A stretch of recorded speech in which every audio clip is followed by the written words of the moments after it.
the philosopher with the unique hairstyle. Today, we're discussing Schopenhauer. He's considered one of the great philosophers, and I have a very particular reason for liking him. His hairstyle!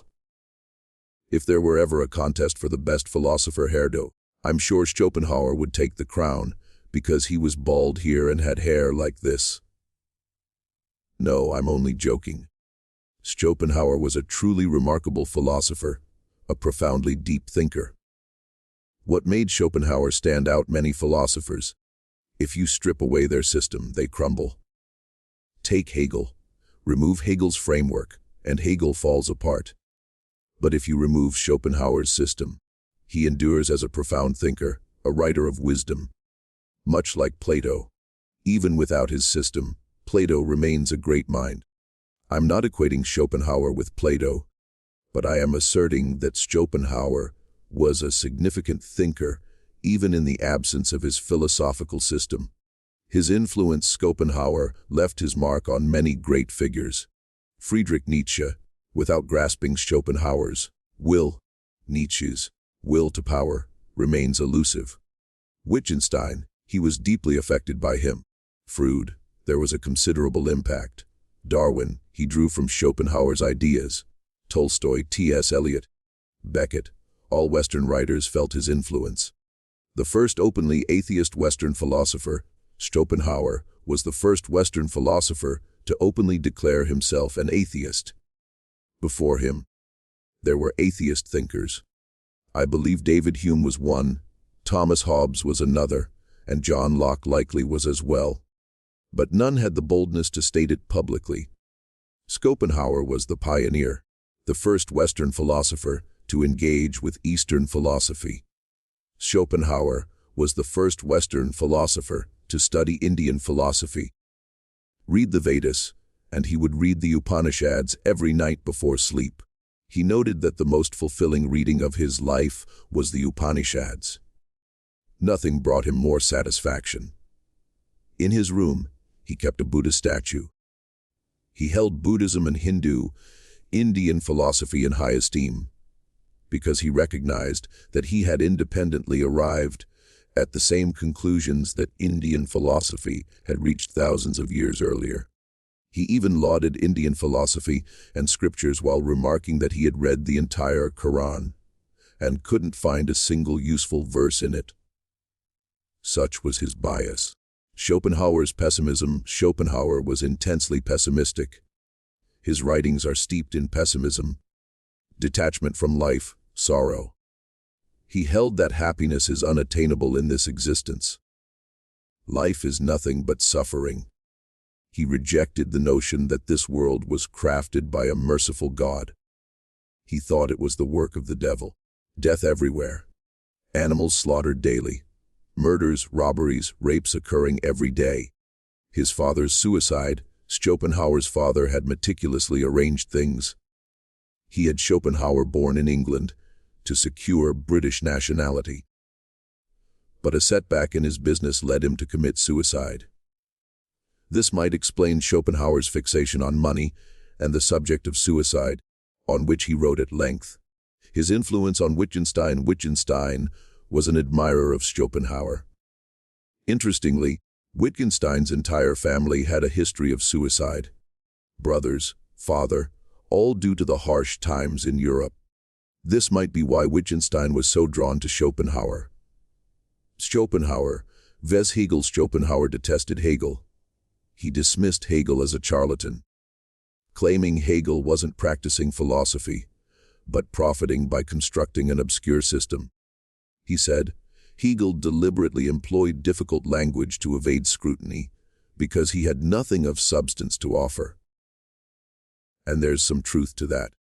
Schopenhauer's principal work, The World as Will and Representation, is the easiest philosophy book I've ever encountered. Kant is tough. Nietzsche is tough. Schopenhauer wrote with clarity. You can read it like a novel, lying down. Philosophy books typically can't be read reclining. You need references, dictionaries. But Schopenhauer was accessible. He predicted that the world would forget Hegel and remember only him. This forecast proved incorrect. Hegel is still remembered. Schopenhauer himself went unrecognized for most of his life, only achieving fame 2 to 3 years before his death. He spent his entire life in obscurity. Schopenhauer's personal life: he had a terrible relationship with his mother.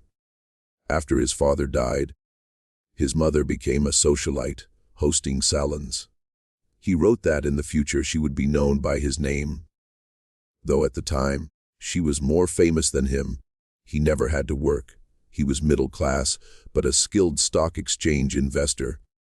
Like Voltaire, who said, "I'm an investor first, philosopher second." Schopenhauer was also an excellent investor. He lived his whole life in hotels. No mother, no father, no wife, no children, no one. Just residing in hotels. He had 2 illegitimate daughters, not illegitimate in the sense we typically think, but children born out of wedlock. Much like Hegel, who also had an illegitimate child. His misogyny: Schopenhauer was extremely misogynistic. He penned an entire chapter called On Women. That is shocking to read. He believed women possess less intelligence. Women should not have property rights. Women should not have financial freedom.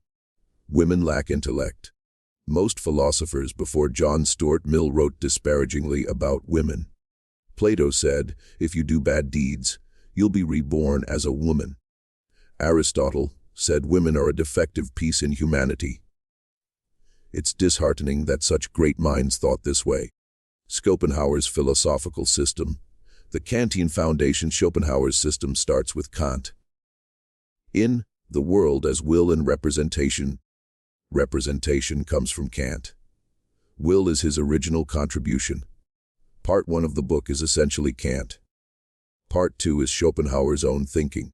The Hume-Kant, Schopenhauer progression. Hume challenged causality and inductive logic.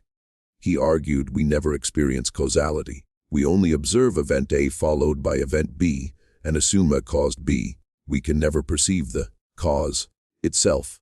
He also questioned the concept of self. You won't find an I when you look inward. Kant responded. Kant was a physics teacher, a huge Newton enthusiast. When he read Hume, he was wakened from his dogmatic slumber.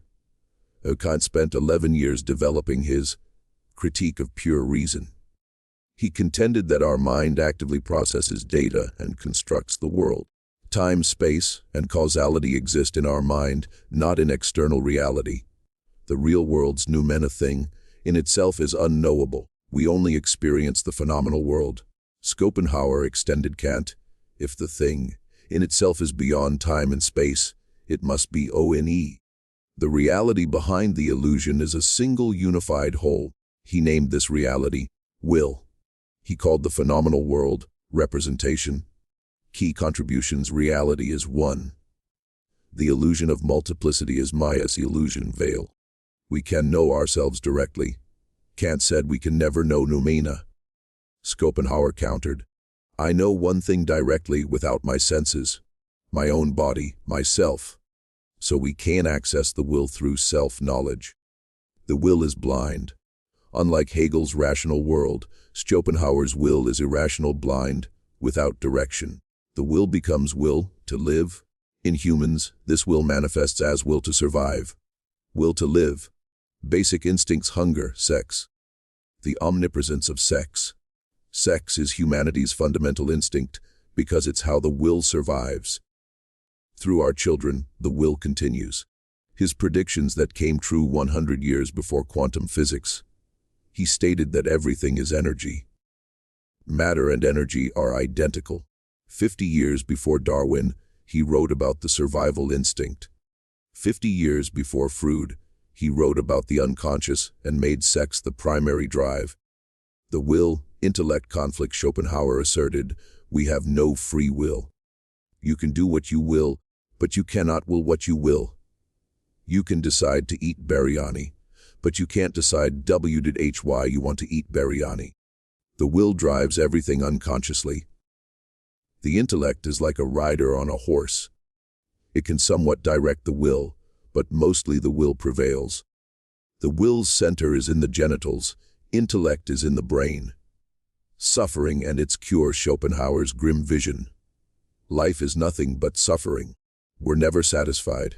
Attain one thing, desire another. Happiness is only the temporary absence of suffering. The will is insatiable. 2 cures for suffering: asceticism.